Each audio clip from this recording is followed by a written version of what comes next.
What's up, everybody? Welcome back to another episode of the 10-7 MMA show. We are back at it. And sorry, guys, we started just a few minutes early. So maybe not everyone's going to pop on just yet, but we thought we'd start just a little on the early side. Justin has a flight that he's got to board in about 35 minutes. Well, we got a lot to talk about. We've had a lot of content this week. And if you guys have been following the channel regularly, you've probably hopefully seen some of it.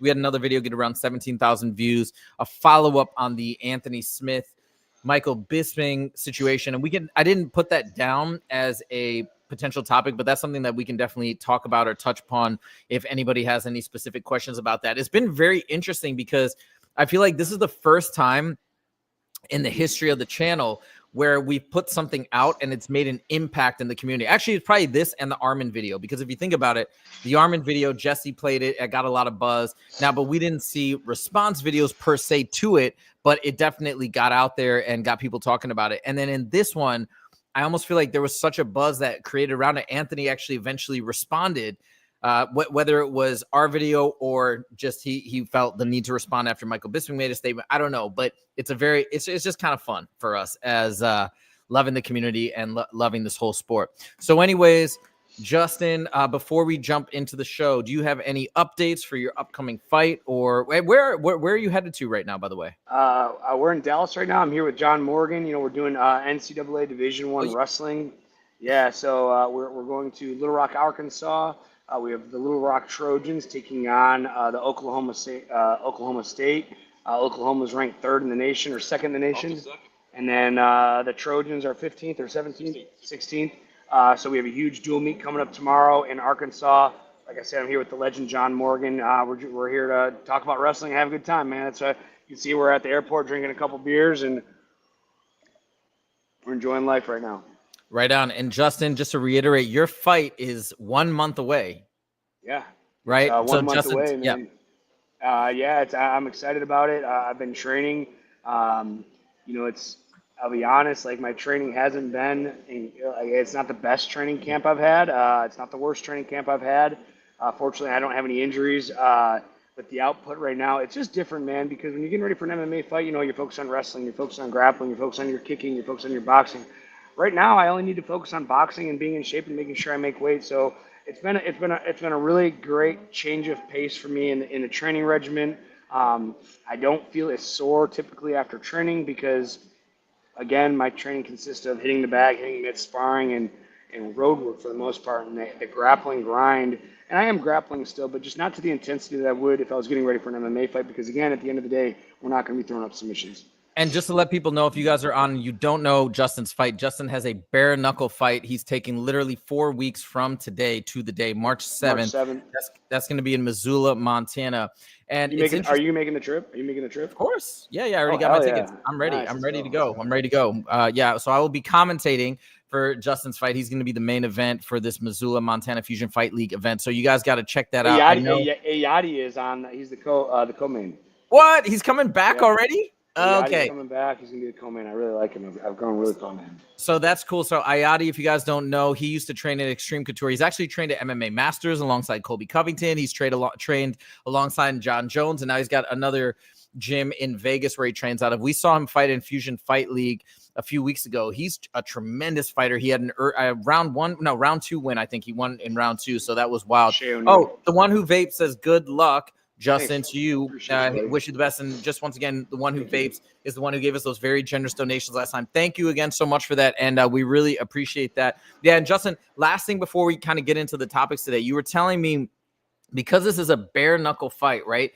And it's crazy. I know you said you always want to try everything once. You want to live life to the fullest. And people, the fascinating thing to me about bare knuckle is you have so many MMA guys, which I think is the toughest sport on the planet. All these guys who are the toughest people on the planet, a lot of them say they don't want to do bare knuckle. Even Rampage Jackson says he doesn't want to do a bare knuckle fight. And they had Jorge Masvidal on the Jackson podcast the other day. He was even saying he can't do bare knuckle anymore because of the damage he took way back in the day that has just persisted along. So he won't do one of those fights. But Justin, what does it feel like going in there knowing that you're just going fist to fist, bare knuckle?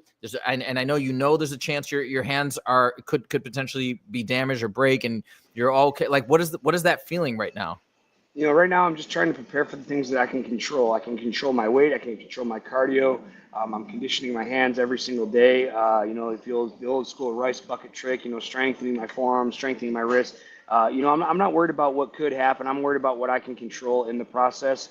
I'm just, that's kind of what my focus is right now. Just focusing on the things I can control because I don't know if I'm going to get cut. I don't know if my teeth are going to get knocked out. I don't know if I'm going to break my hand. I mean, it all could happen. It might not. None of it might happen, and it all could happen. Unfortunately, I can't control those things. I can just put myself in the best situation to prepare for the best outcome, and that's what I'm trying to focus on and do right now. For sure. And by the way, sorry, I didn't mean to bring up negative stuff or like Oh negative no. There's it's nothing just to be sorry about. It's true, yeah. dude. My fear. It's like as I've grown older, and we talk about MMA fighters being this invincible person that we all look up to. But at the end of the day, and especially as later in my career, it's like there's a lot of cowards in MMA, man. There's a lot of cowards, and they put on this mask of being invincible. And as I get older, I'm taking that mask off, and I'm talking to the community. I'm talking to other fighters about the fear and about the unknown. And I don't think it's talked about enough. But you know what? What really turned my leaf over was Mads Burnell when he came out and he talked about being in the PFL tournament and how he's terrified of fighting every single fight he fights. Doesn't matter. Oh, 2 to goes. Oh, John. Might as well. John Morgan's an animal. You don't want to hang out with this guy. You'll miss your flight. But what I'm really taking a new approach of is approaching this idea and this fight is like I'm human. I'm terrified, and I've never admitted this before in any fight, but I am terrified of this fight. I'm not terrified of winning. I'm not terrified of losing. I'm terrified of getting my teeth knocked out. I'm terrified of breaking my hand. You look at like Hudson Kettering, who we've commentated a bunch of his fights for. Like he will never fight in MMA again. He broke his hand in the first round. He continued for an amateur fight, fought 5 more rounds, and now the doctors can't repair his hands, and he'll never fight again. So there's a lot of fear. Thank you. There's a lot of fear going into this fight. And you know what? I'm man enough, and I'm becoming confident enough in myself that I can admit this. And I think a lot of more fighters are going to start talking about the fear. And again, it's not the fear of fighting. It's not my fear of Lloyd Mix. Lloyd Mix is just human like I. It's the fear of the unknown of I'm going to take damage, and I'm just scared of how much damage it can be. But once you accept the fact that you're going to take damage and you're going to get hurt, and I mean it's a scary feeling, man. It is scary, but at the end of the day, I'm preparing to put myself in the best situation to win this fight. And if guys want to be like, oh, what a pussy, he's scared. Hey, show up to Extreme Couture, and we can throw on some rounds. And trust me, I'll put the fear in God in you. Now, I'm going to highlight a couple comments in a second. Somebody, MGal4 Productions is shouting out John Morgan. And by the way, MGal4 Productions is coming out to the fight. I know. Said, and I'm going to give him a ticket. And hey, you're getting a shout out. One of our community says, hey, shout out to John Morgan. So in case you know who he is, yeah. We were at a bar the last time. Me and John were drinking beer at the bar last time, and some guy comes up to John. He's like, "You're John Morgan." Like, dude, this guy's a super celebrity, bro. Of course he is. He's fucking awesome. I told you. I was super excited. Knew who you were before. Like, he did a whole video, not a whole video about you, but you were a part of the video about his top 5 journalists, and you were one of them, man. John is. I'm learning so much from him, man, and we've been traveling a lot together the last couple weeks, commentating Division I wrestling. Me and John go way back. I coached his kid prior. Can we get John to just wave to the camera so people don't think you're just talking to a made-up person? There he is, the big. Hey! All right, there we go. So just so you guys know, he's actually there. I didn't even. What's crazy is when I met John, like I didn't even know what kind of business he was in. I coached his kid. Eli. I coached him in grappling. And then I can't remember how it happened. Like, oh, you coach John Morgan's kid. I'm like, yeah, John's just a guy that comes to the gym. Like, yeah. Like, no, he's like an awesome journalist. And then I'm listening to like Dana White being asked questions. I'm like, man, that voice sounds so familiar.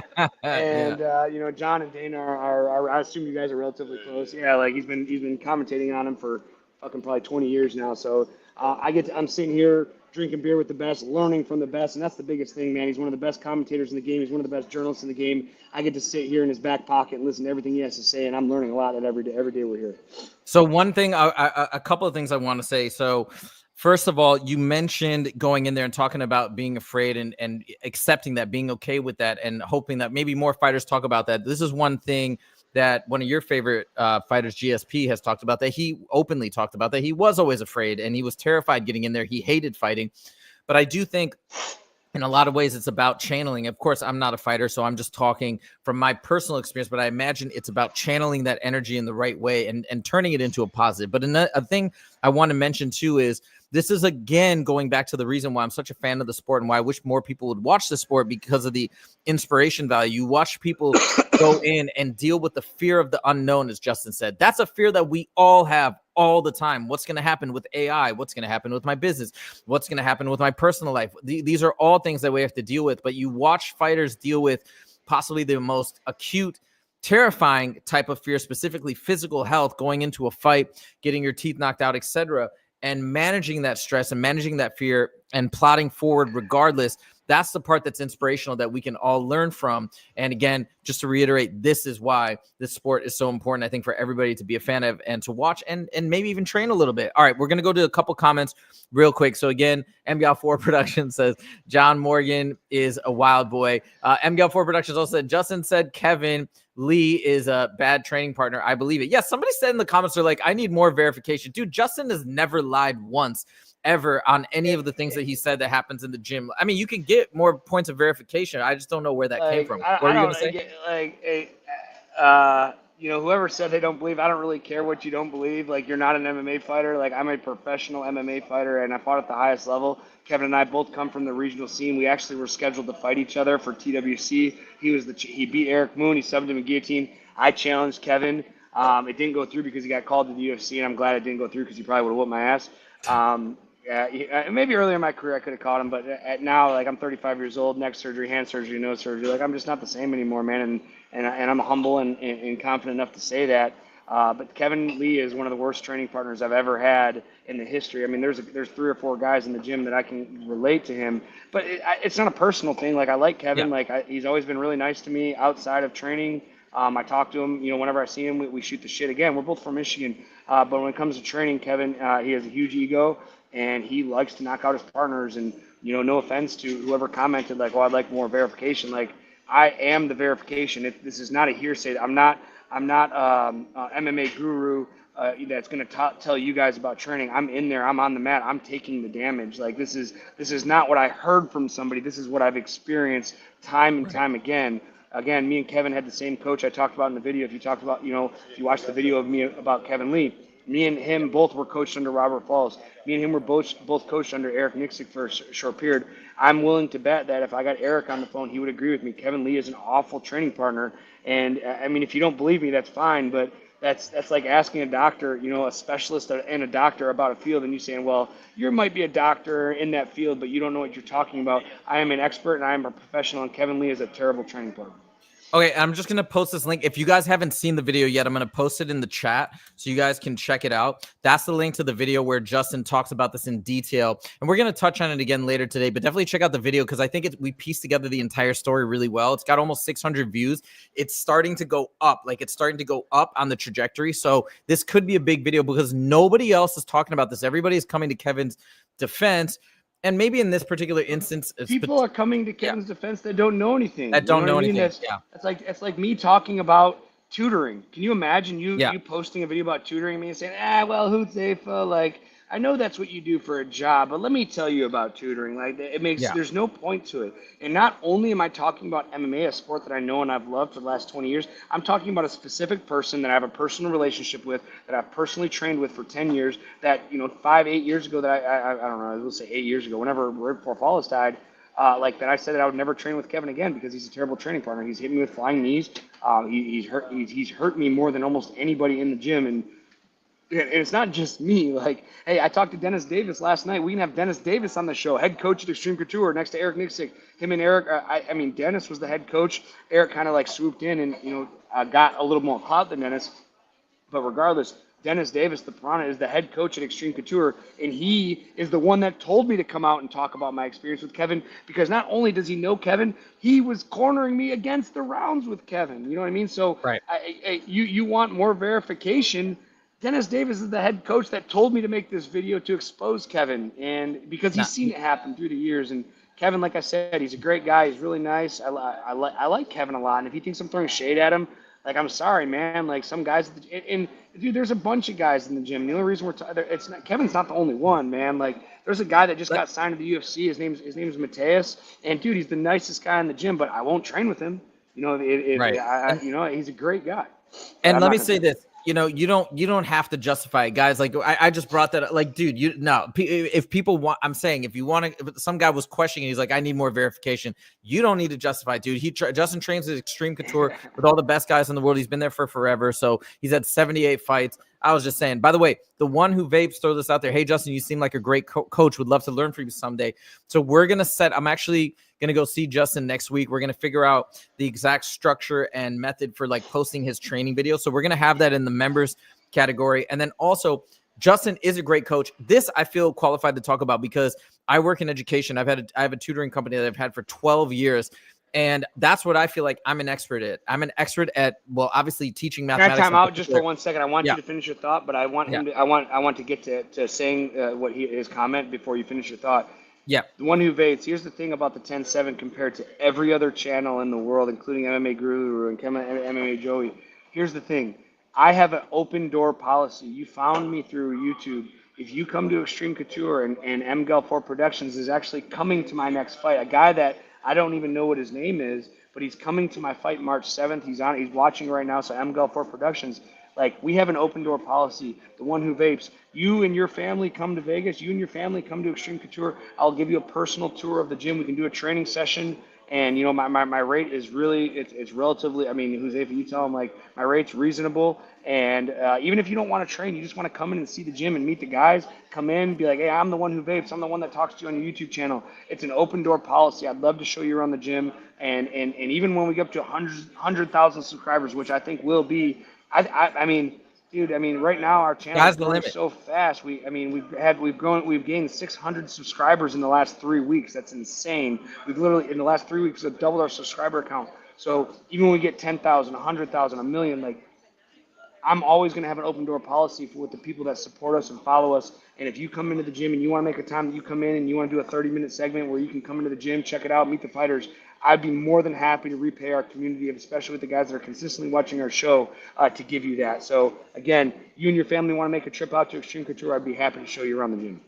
And what I was saying too is just that I feel like I can identify really good coaches and teachers, even if I'm not a master of Muay Thai or wrestling or whatnot. But because Justin explains things very, very carefully, he has a great regimen in terms of like setting up the privates. He also runs classes. I haven't been to one of his classes. Maybe I'll go this week, but I usually do privates with Justin. It's phenomenal. Tuesday, So 9 anyway, a.m. Tuesday, 9 a.m. is going to be your I'm in. perfect class. Tuesday, I'm 9 in. I a.m. hope it's not wrestling. I hope it's Muay Thai. It's Please not. say It's it. kickboxing. Oh yes, I'm in. Okay. There is Heck sparring yeah. too. There is sparring, but Oh it's yeah. yeah, it'll be fun. I'll It'll do be some fun. sparring for sure. I was supposed to go sparring today and I missed it. So I'm so bummed. Okay, we got to get to the topics because we have to talk about Sean Strickland. So this is crazy. By the way, I want to talk about not only the staph infection or potential staph infection. I don't know what's going on, but it seems like staph. I want to talk about that, but I also want to talk about this matchup one more time because I just rewatched prior to this. I rewatched Fight 1 and I keep going back and forth in my mind. I think I got a conclusion as to what I think is going to happen. Anyways, we'll talk about that in a second. Did you see so the first time I saw this was at the weigh-ins. The weigh-ins, you see the mark clearly on Sean's left arm. It's very obvious. It seems like he's got a staph infection. I've heard different people give different thoughts. Michael Bisping said, yes, staph infection. You get a little affected by the antibiotics. It's not that big of a deal. Other people say his cardio might be affected. What's your thoughts? You're gonna hate my answer, dude. No, I'm not. Why? Because I don't give a fuck. Yeah. If the UFC has so many doctors, like you have to go through so many medical checks. The UFC is not going to let Sean Strickland fight with contagious staph infection. I mean, he like that. It's just not. And I think journalists are trying to like find something to talk about right now off the cuff of the fight. And like, listen, we deal with ringworm weekly. We deal with staph infection. We deal with skin herpes. We deal with cold sores. Like, this is a very common thing. And let me tell you this, Sean Strickland and gas tank. When it comes to Sean Strickland, you never got to be worried about Sean's gas tank. This guy, I'm sitting here with John because I wanted to ask him his opinion of the fight. It's like, dude, this guy doesn't gas out. Sean's, like we all have different regiments in training. Like my regimen is, depending on my opponent. it doesn't matter who Sean's opponent is. This guy just spars every single day and he fights every single day. And me, that doesn't work for me because I don't like sparring anymore. I'm 35 years old. I just don't like to do it anymore. But Sean genuinely likes to. And he's going with guys, and you guys might not know this name, but let's talk about Sadabu right now. We're talking about the former PFL champ. I think he lost it last year. He walks Saudi down, bro. And Sadabu is one of the nicest guys. He's an incredible striker. He beat Rory McDonald in the PFL. He won the PFL tournament 2 years ago. I think he lost last year. Sean Strickland walks this guy down, and he's a legit world champ. He beat Rory McDonald. And, you guys can say, oh, the PFL is not as good as UFC. It's like, listen, Rory McDonald was a savage in the UFC. He never was a champ, and he still couldn't win the PFL. The PFL has some incredible fighters. And Sean Strickland, I personally watched Sean Strickland go back-to-back fighting Sadabu and Jamal Hill back-to-back, and he beat both of them. He went 4 rounds straight. He went Sadabu 2, Jamal Hill 2, and he walked both of them down and beat them up. Listen, this staph infection, even if he is on antibiotics, is not going to affect him. We've all had staph before. Now, if he had a big outbreak and the doctors were concerned, but that's the thing. You got to look at who are experts in this situation. We talk about Kevin Lee. The reason I can justify Kevin Lee being a bad training partner is because I'm a professional fighter and I know training. All right. The reason I don't want to talk about Sean Strickland's staph infection is because there's doctors in the UFC that are looking at Sean, looking at his staph infection, and they're okay with it. So who am I as a nobody to say, oh man, this staph infection? There's experts talking about it that are okay with it. So why are we talking about it? Fair point. What I mean? And I understand why we're talking about it for the show because everyone's talking about it right now, and it looks like an old staph. But honestly, looking at the pictures, it doesn't look like it's contagious anymore. It looks like it's flat now. It looks like a scar more. It does. Me, as disgusting as this is going to sound, I'm a super picker. If I have pimples, I pick them. If I have staph, I pick it. And I know it's disgusting, but by looking at the picture on Sean's arm, it looks like a scar, which tells me that he picked at it. He put his antibacterial on it. He's fine with it. The doctors are fine with it. The UFC is fine with it. Journalists that don't know anything, anybody else that doesn't know anything, doesn't matter. And I think that people are just trying to grab onto something and run away with it, and it drives me nuts. But see, this is why I'm so glad I get to ask you, because again, I don't know. I hear people speculating, and then you'll have 2 commentators or 2 journalists or whatever going back and forth about, I think it's going to affect it slightly. I think it won't, but then you clear it up. And you're saying why do they think they're going to affect it? He's never shown that he's going to affect it before, and it doesn't even look that. And who are they to justify? You're 100%. You're 100% right. Videos. But this is the narrative that's been floating around. So I'm glad we got to clear it up. Okay, but let's talk about the fight. But before we do that, dude, check this out. Tehran says his grandmother watches the channel. She's a UFC fan. Let's go, Tehran's grandmother. That's so cool. Where's she at? She's out there putting some comments. Is she from Michigan? Dude, the thing is, tell her to say what's up, by the way, if she is watching and she wants to comment. But yes, that's amazing. Grandmothers, kids, grandkids, everybody, people, I think, I get it. There's certain people. I talked to somebody today who said she has a hard time watching MMA because it's too violent. I kind of get that. I do get that. But if you can look, it's no different than actually football. I think is actually way more traumatizing to the body. We just don't see it because it's all covered up. So that's the first thing I'll say. You're watching football. It's a little bit of a little hypocritical. But the second thing is, if you step away from the violence and the actual collisions, that's not even more than half of the excitement for me. For me, it's the whole picture. It's the mental battles that you have to overcome. It's the training. It's the discipline that's inherent. It's the buildup. It's all this drama. So there's so many pieces to it and so much that you can learn from it. My God, I think more and more people should get into it because they could really appreciate it. That's why I invest in the UFC, because I do believe this will be the biggest sport on the planet one day. But anyways, I digress. Let's get into it. I want to go back to that one more second. So we talk about this hard to watch. And as an MMA coach, as a fitness trainer, I get a lot of clients. I get a lot of female clients that they want to learn how to box, but they don't want to punch anybody in the face because they're like, wow, it's scary to me, and that's what the girls always say. Oh, it's scary. I don't want to hit you in the face. Here's the thing. You know what's scary to me? Driving on the expressway the first time. You know what's scary to me? Riding a bicycle for the first time. You know what's scary to me? Asking a girl out for the first time. Those are my fears. All right, so now I have these female clients that I require my female clients to spar with me. Now, do I beat them up? Of course I do. I need to show that I'm a man, that they're inferior to me. I'm just joking. That's just a joke. But I do make my female clients spar with me. And do I hit them? Of course not. but I want them to get comfortable hitting me. And the first time we do this sparring session, they're very uncomfortable. They'll hit me and they're like, oh Yeah, my God, I'm so sorry. It's like, no, that's no, no, like it's me fine. at the And beginning for now, sure. Yeah. exactly. Now we train for a month and we spar once a week for a month. And now on that fourth week, go bop, bop, bop, bop, Mhm. bop, bop, cracking me Yeah. and my head snapping back, and they're not afraid of it anymore. So when you talk about MMA as a sport and as you want to bring new fans on, like, oh, it's so brutal to me. But then you learn the story of the fighters and you learn about what they like.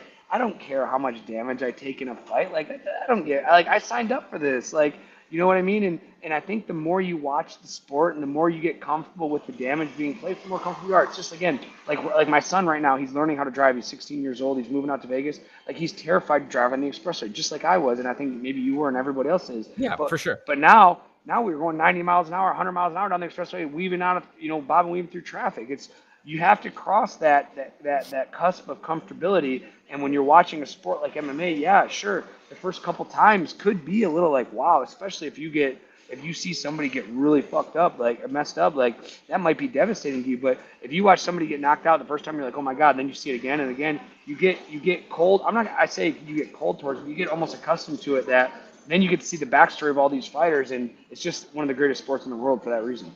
By the way, MGAL4 Productions, I'm just going to talk about this. We're going to come back to this. You're asking about the Armin versus Chandler rumor. I don't think it's a rumor. I think it's real. I think it's happening.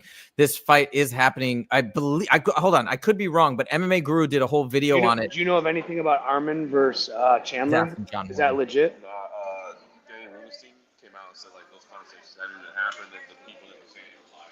Fake news. Fake news. I thought it was Fake real. news. Okay. Fake news. Okay. Darn it. Well, I guess we could just talk about it just as a theoretical fight because it is on the list, or we can skip it. But anyways, we got to go back to this fight because I rewatched the fight. I've actually rewatched it twice, and I'm still leaning towards Du Plessis, but I want to hear your thoughts on this. Let me tell you why.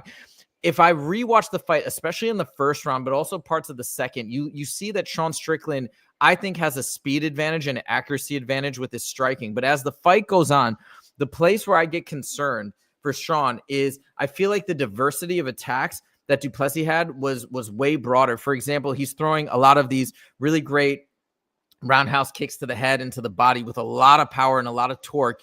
He's also got pretty good striking. I think he's got pretty good underrated boxing. Of course, his footwork looks always a little bit funny. And then he's throwing in takedowns constantly. Now, I have to give credit to Sean Strickland for the takedown defense. He pretty much always got out of those takedowns, was able to get back to the fence. And put himself back up to the fence. And Du Plessis didn't even land any damage as far as I remember from the ground and pound. But just the fact that he's got so much variance in his shots, and I do think Sean's teeps, I know he's been clowned about the teeps, but his teeps are great. And he does throw occasional roundhouses, which are pretty effective. But the thing that I get concerned about and why but I'm open to being convinced otherwise, why I'm still leaning towards Du Plessis is just because of all the variations, all the different looks that he's constantly throwing at Sean, where I feel like that gives him the advantage. Give me your thoughts. What do you think about that? And give me your thoughts on where you're landing for this fight. Here's the thing, and I'm going to keep it really simple. I've rewatched the fights. I rewatched their fight. I watched Sean versus Acosta. So if you guys know, I made a breakdown video, and I'll be honest, like I'm half going with Sean, mostly because he's my teammate. I have a personal relationship with him, and to beat somebody as tough as Sean twice is just so hard.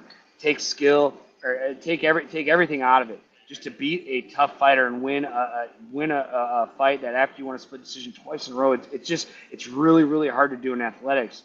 Now, if you want to talk about the positive of DDP, and after rewatching these fights, and guys, like we're not perfect. I'm not perfect. Huzefa isn't perfect. We make mistakes, and I feel bad because I talked about DDP's a decision machine, and then Huzefa corrected me and talked about actually he's not. Like it was just because of his style, and I didn't talk to Sean, but I heard Sean at the gym talking with Eric, talking about the other guys. And the thing I love about working at Extreme Couture is I get to sit next to my locker. Me and Sean's lockers are right next to each other. I don't mean 5 feet away from each other. I don't mean across the gym from each other. I mean, here's my locker, here's Sean's locker. Like we're right next to each other. And I get to listen to what things he has to say, and I as a fly on the wall, and his concern is just like he just doesn't know. DDP, I thought, really did well hiding behind his jab in that first fight. Had some success with the jab. Hard to beat Sean with the jab, man, because Sean has such an incredible jab. And I thought DDP had some good success, but it's just the unorthodoxness. Like, he talks about like DDP will fight going forward. And honestly, you look at all the guys Sean fought, even including Adesanya, like Sean's pressure. I saw a breakdown video today. It was just so great. Like when we talk about when we talk about range, like when I'm fighting, like I want to be out of range, and then when I want to attack, I jump into range. When you have someone like Sean, is they're constantly inching into range. They're never sitting back at range waiting or seeing. Sean is just constantly inching. Now me, I jump into range because I'm a short fighter. Sean inches into range. So he almost gives you this false sense of confidence that you can't be hit, but he steps forward with him, steps forward. The next thing you know, he knows he's in range and his opponents don't. And that's when he landed that 1-2 against Israel Adesanya. We're talking about a jab cross. We're talking about the most basic strike that's taught day one. Jab, cross. He landed that on Israel Adesanya because, again, Israel's reading the range. He's out of range, and Sean is stepping in, step by step, inch by inch. Now, Sean, because he fights like that so often, realizes he's in range, throws his jab, throws his cross. Israel doesn't realize he's in range because, again, he's lulled him to sleep, and he lands that shot. And now he can set that up at guys that sit back at range. Now, you look at DDP, and where Sean's going to struggle in this fight is DDP comes forward. So Sean can't inch into range because DDP's constantly coming forward, putting himself into range when Sean doesn't get to dictate when he's in range. Does that make sense? Yeah, 100%. Yeah, it's gonna disrupt his if normal we're game at plan. 6 feet, if we're at 6 feet away, and we'll say range is 4 feet, and you and I are fighting, and I step forward. All right, now I'm at 5 feet and 11 inches. Now I step forward, I'm 5 feet and 10 inches. Like those inches, you can't measure them in your head, but I think Sean can. I think when he's walking forward, he knows when he's in range. He knows when he's out of range. Now you have someone like DDP who's going to change that range on him in, out, in, out. And I don't think, excuse me, I'm not going to say I don't think. I think that's where guys struggle because they think he's in range, they miss. He's out of range, they miss. Now next thing I know, DDP is right in their face, and he's a master at changing the range. Where Sean is inching you down, giving you this false sense of security of I'm out of range, bang, bang. Oops, just kidding, I'm in range. Does that make sense? And then you have DDP who's out of range, and next thing you know, he's right in your face. And before you realize it, he's in your face, in range, and now you're defending, and you can't fire back because you weren't anticipating him to get in range that quick. I know this is kind of like it's a lot of information I'm throwing at you, but you guys, you understand what I'm saying? Yeah, for sure. And then so now that all that being said, in terms of those interesting styles clashing together and conflicting to some extent, are you leaning a particular way? I got to go with Sean because it's a split decision. You want a split decision, and the reason I'm going with it, just like in the video breakdown, Sean knows he can't get taken down. Sean has incredible wrestlers Sean has been coming into the gym with wearing a wrestling singlet just to show hey, I'm working on my he wears a wrestling singlet when he trains. A collegiate wrestling singlet. He's showing everybody in the gym hey, look, I'm going to focus on my wrestling. And he's working with this guy from Bellator named Alex. I don't know Alex's last name. He fought in Bellator. He fought Yoel Romero. Maybe you know, John. His name's Alex. He trains at the gym. He fought Yoel Romero, got knocked out. Super high-level collegiate wrestler. It was an incredible fight. Has a man bun, shaves the side of his head. Regardless. Yeah, Sean but he's been working on that. What's that? Alex Plessis. Incredible wrestler. He works with Sean every single day on his wrestling. You have to understand, I love training, but Sean is obsessed with training. He enjoys it so much. That's what he does. When I want to go have a good time, I'm going to go out, have a couple beers. I'm going to smoke a joint, and we'll go out to a nightclub and have a good time. When Sean wants to have fun, he goes to the gym and he spars and he works on his wrestling. That's the difference between being a world champion and being, kind of where I got in my career. You got to be obsessed with it, and Sean's obsessed with it. And when you take that obsession and you take that work ethic and he lost by a split decision, how can I go against Sean? It's hard to beat a good guy like Sean once, but let alone twice after you won by a split decision. I'm going with Sean because it's hard to beat a guy like that twice. Okay, and by the way, Matt Wagner might be a new listener. Sorry, Matt, I wanted to highlight this. Just want to let Justin complete his thought, but he says, I thought Sean won the first one. It only looked close because of the headbutt gash.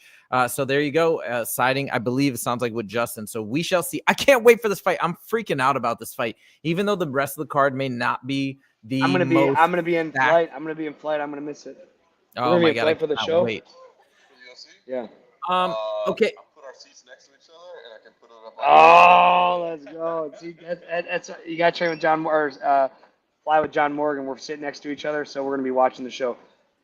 We're gonna go. I know, Justin, you're gonna have to board in a couple minutes. Let's just circle I still got back. I still got a half a beer to drink, and John has about a half a beer too, so we'll be good. All right, let's go. All right, sounds good. Sounds good. So let's come back to this topic. We've already touched upon it. Kevin Lee gets rocked. Was it warranted? Now, as you guys know, as we mentioned, if you did watch at the beginning of the show, our general thesis, or Justin's thesis from training with Kevin, is that not that it was warranted, but that Kevin Lee, when it is almost being made out to be a victim here, that he was coming in, he was being light, he was being playful, he didn't really throw that knee with full intent, with bad intent, and then all of a sudden he's clipped with a really wicked right hook. I mean, that was a good right hook, I gotta say. It had some definite speed on it, and he caught him and knocked him out, but he didn't get fully go limp. He was still standing up, but he was almost out. Now, Justin, just so you can kind of reiterate, not saying that it was warranted, but maybe you can give a little bit more of the full story. And the most crazy thing, if you guys haven't watched that video, again, I posted in the chat, I'll post it one more time if you guys want to watch the full video and the full breakdown. Like I said, that video is taken off. But not only is Justin know Kevin Lee, he's familiar with Kevin Lee's flying knees. So Justin, take it away.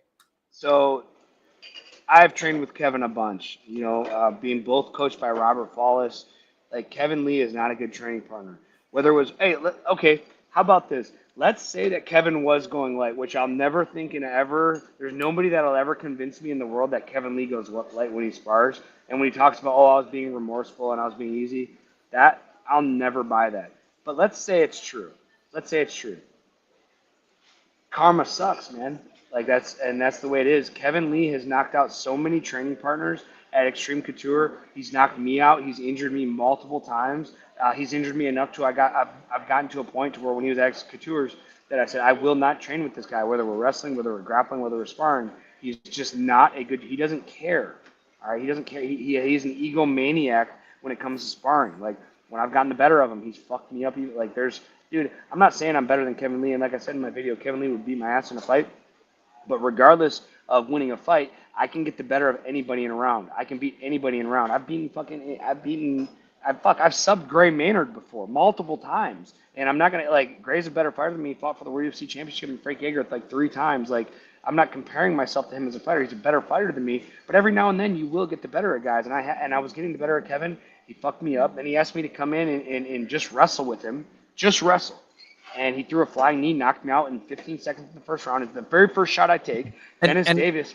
And let me jump in. Let me clarify for people. So not only did he knock him out in the first 15 seconds when they were just supposed to be wrestling, but Justin clarified at the beginning. He said, okay, I will come in and I will give you some wrestling looks and we'll work on grappling.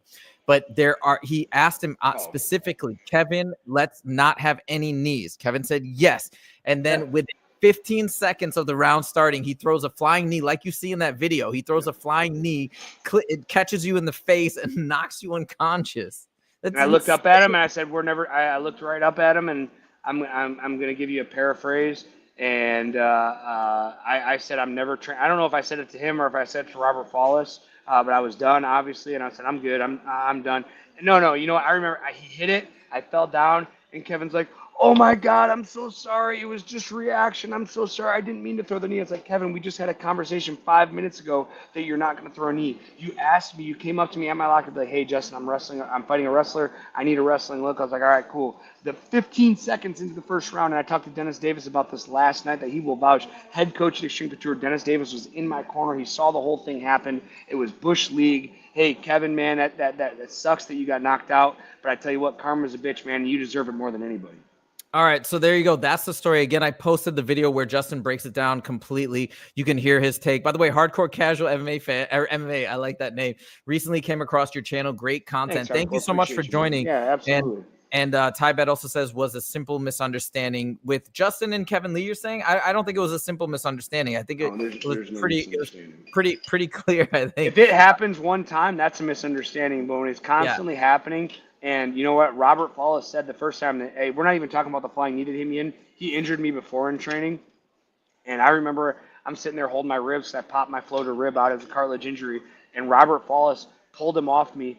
And I remember, and I'm going to paraphrase the conversation, but it's very close. It was like, this is why no one wants to train with you. You don't take care of your partners. If you don't start taking care of your partners, no one's going to want to train with you. And Kevin just stood there, ooh, and I'm done training with Kevin. I mean, he's not at Extreme Couture anymore, and I firmly believe that's why he left it, because Extreme Couture, or it's one of the reasons, because no one wants to train with him anymore. He's a terrible training partner.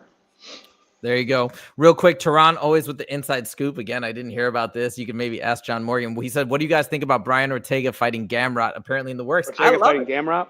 I think that's cool if that's the case. It's in the works. John says. Yeah. Dude, Tehran, how do you always know this stuff? So yeah, I mean, I think that's dope. I'd love to see that. I think everybody's a fan of Brian Ortega. Who's not a fan of Brian Ortega? So to watch him finally move up, get into a weight where maybe he's more comfortable at this point in his career, and obviously we're gonna have some. My opinion of it, and I'm sorry to cut you off, because I know we're about to board here in a minute. Oh yeah. I mean, Ortega is going to he's a stepping stone now, man. He's not the same guy that we saw. I think this is an incredible opportunity for Gamrot to come in and knock a name off. Gamrot's super tough. I think he lost his last fight. Ortega lost his last, Ortega lost his last fight. He looked terrible. I think this is an incredible opportunity for Gamrot to step up and show he's one of the best in the division. So many people say, or had said before he took that loss, that Gamrot's the future of the division. He's going to be future champ. So yeah, he maybe had a stumbling block. Now he's coming back and he can do incredible things. I think he lost to Beneil, and I can't remember who his losses were to. I think he's had 2 losses. But anyways, let's see what happens there. Okay. Dustin Poirier. Oh yeah, Dustin Poirier. So wait, you have to bounce right now? No, not yet. We're still finishing our beers. One other thing that I wanted to touch on, and then we're going to go. No, wait. Let me do the comments now before you have to leave. Okay. So we're going to have fun today, and we're going to show some comments. So again, this is new for us in terms of getting this influx of comments. We had, like I said, we've had actually in the last month, we had about 100,000 views on the channel, which is pretty crazy considering that we have just over 1,000 subscribers. And up till this point, like I think we only have 250,000 views in total. So the last month has been pretty crazy to say the least. And with that has come an influx of comments. And it's just, I've mentioned this multiple times on the channel, but I have another channel with over 100,000 subs that relates to math education. That's for my business. And it's so different in education versus MMA, because in education, everybody's just saying, thank you so much. This helped me. I appreciate it. People are super, super nice. 99% of the comments are all love. In MMA, in MMA, we're getting crazy different comments, and some of them are pretty wild and pretty negative. But I don't know. To me, because I've been on YouTube for a while, I don't take any of it personally. I think it's pretty fun. So we wanted to, just kind of highlight some of these. Justin doesn't maybe even see some of these. We can just get Justin. I haven't seen them all. Okay, here we go. Let's get into it. So first, I'm walking to the plane, so it's fine. So check this out. This is hold on. Let me hide this comment 1 second. So this is in response to one of the videos that really blew up, which was, hold on 1 second. Let me turn off the banner, which was about Anthony Smith and Kevin and the Michael Bisping follow. That's the one that got like 37,000 views. It says I think it's not going to be, oh no, this is the second one that got 17,000 views. You and Anthony Smith are slow brain clouds. Okay. That's amazing with the cloud emojis. Let's go to the next one. Okay. Oh, I remember this one. What's the point? So this is somebody saying, because I was hypothesizing. I'm like, this is what I think. I'm espousing a theory and I'm letting people know that it's a hypothesis. He goes, what's the point in hypothesizing about a subject that you did not witness or is not a part of? Such a waste of time. But there's space on the internet for wasting time. What? Wait, isn't that what people do in general on commentary channels? Yes, absolutely. I don't understand. It's amazing. Okay, let's go to the next one. Who's this gay guy? He took the time to comment, said, who's this gay guy with this channel? Go. Okay, that's yesterday. That might be my favorite. That might be number one. I've responded to, I thought, a lot of the comments on this, so I've been seeing them. I don't know, but I never saw this one. If you can't see me, I can still talk and hear you. I have my board. Yeah, it's all good. The funny thing is somebody said I looked like Prince the other day, which, okay, maybe that's kind of one of the same. Okay, somebody says that was a massive waste of time. That's classic. I did respond. I just said, shiz, that's me. I always challenge myself to reply with something funny that just entertains me at a minimum, but okay. Oh, yeah. Sure. This one, I saw this. Okay, this is crazy.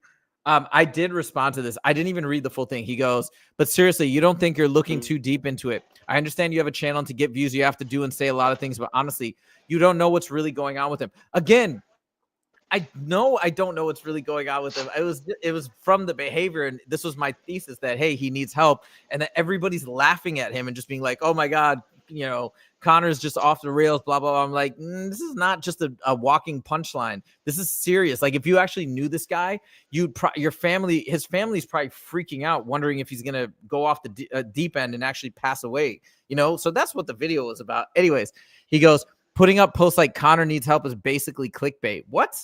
How is that clickbait? Watch the video. It's what I said in the video. Okay, I understand the clickbait, trying to get views. However, you're speculating. That's a long comment. I can't read this whole thing. Maybe he used ChatGPT. Who knows? However, you're speculating on the way that he's been talking. It looks like he's drinking with the puffiness of his face or the weight that he's gained. All this is speculations. Yeah, this is what I can't read this anymore. This is, but I guess got mad. I bet you would be kind of pissed off. Okay, yeah, I don't know. So yeah, that it is what it is. I guess he wants like pure factual analysis only, I suppose. Okay, this one. Why do you even care? Smith is a bozo and Bisping has one eye. Wow. Dude, Justin, talk about all the hate that Anthony Smith's been getting. Why is he so hated? Honestly. Who? Anthony Smith. Why is he so hated? Who? I don't get it. Anthony Smith. I don't know. I like Anthony Smith. I think I like him on the mic. I love him in the commentary booth. I think he's a great fighter. I know he's lost some fights in a row. He's getting old, but I mean, he goes out there. He does his best. Like I think he's a great fighter. I don't understand it either. I like listening to his commentary. Everybody's so happy that he's off the show. Felder's better. And like Felder's great. Don't get me wrong. I think Felder's terrific. I actually really liked Anthony's energy though with Bisping, but people do not like him. I don't get it. It's really, really crazy. I feel bad for him. But okay, I don't think he really cares, but that's the last comment. Anyways, no, more. Look, this one. I saw this. I responded to it. He goes, I thought I clicked on UFC News, not freaking Dr. Phil. And I just go, I love Dr. Phil. I do love Dr. Phil. He's a legend. My dad likes him too. Okay, that's the last one. Let us know, guys. I know Justin's about to board the flight, so we'll probably let him go and do his thing. But what did you guys think of this little segment? Because I want to do it every show because I think it's fun. I didn't see. Hey, John donated. John Mott, you're a legend. He says, love. Hold on. He says, love the content. Keep it up. Thank you, bro. We really appreciate the donations. Dude, you won't believe this. I don't know. I don't. This is wild. So John Mott. I don't know if it's the same John Mott, but was my best friend in middle school and high school. And college, and we just kind of had a falling out when I moved to Vegas, just because our lives changed. But I wonder is that Joe Mama Mott right there? Come on, man. Knew that would get him. Wait, he said yes. Knew that would get him back. I don't know if that's. He goes, your rara rant? Oh. Oh, did he say rant? Did he say rant? It is John Mott. Let's go. That's your boy, dude. That's my fucking guy, man. Me and John go way back, dude. I miss you so much, bro. I haven't seen him in a couple of years, dude. Cool. Thank you so much, dude. You don't know about the rant, man. You don't know about. Oh my God, what a legend. Thank you, John, so much, dude. You're. I miss you so much, and I know we had a falling out in the last couple of years, not in a bad one, but I know we haven't seen each other in a while, man. And I just want to tell you I love you, and man, it's fucking awesome that you're supporting us in here, man. Seriously. Let's go. How cool. All right. That's fun for me to even witness. So great. How did you, he said, I commented on all your stuff. John, did you find the show from Justin's Instagram? I'm just curious, but yeah, man, thank you for the donation. We really appreciate it. Dude, he said, John Mott says, tell him not to be gay on stream. Hey, don't talk about Randy Blue on the stream, dog. Come on. Don't do that to me. Dude, John, no, I'll give you a 2-second background on me and John. Dude, we met in elementary school. I can't, maybe 4th or 5th grade. I think 4th grade with Adam Britt, man, and we were best friends through high school. Man, he basically lived in my college dorm room through college. When I was working the strip club, he was there with me every night. He went to so many of my training sessions, supported me through all my amateur career, and then he got a really good job. Then when I moved to Vegas, I'm not saying we had a falling out by any means. He kind of just went his way. He has an incredible job at GM. He's making a lot of money right now. And, I did my thing in Vegas, and, man, for you to come up, and, yeah, he's a fighter. He did fight once, so we always had this running joke. If you take 6 months off fighting, you go from fighter to fodder. And okay. John is a fodder, and, dude, it's every time, man, thank you so much, John, for even commenting, dude. Man, it makes me so happy. It just made my day, dude. Thank you so much. I miss you, bro. All right. Well, this is such a fun show that we did today. I hope you guys liked it. And What did Ty Bet say? So this is an MMA drama channel? Yeah, to some extent, that's the fun of MMA. That's dude. What other sport do you get all this drama? You get all these interactions, people saying crazy stuff. Bryce Mitchell going off the hinges, a person like Conor McGregor. This is the best sport on the planet. And if you don't know that, I don't know what to tell you. I don't know how to help you. I don't know how to help you. You can't be helped. This was amazing. All right, Justin, you're on the plane. Thank you for doing the show at the airport and on the move, because we still had, I feel like we still had a phenomenal show, and people got to move along in the background and see your whole journey there while we were going live. And next week, when we do the show, we're going to be together in the same location. We still may stream in separate spots, but we're both going to be in Vegas, which will be super, super cool. Anyway, you're talking about Monday? Monday, yeah.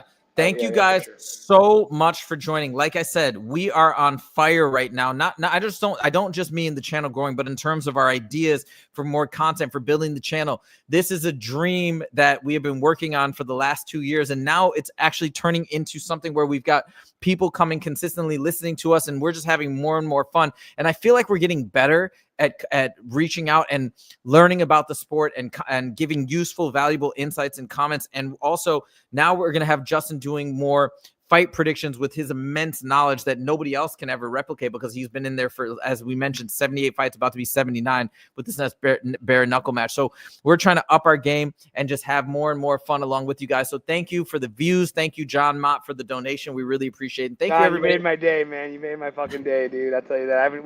Me and John haven't talked. I mean, maybe intermittently texting, but probably in like 2 years, man. So for his name to pop up and send us a donation, man, you just made my fucking day, dude.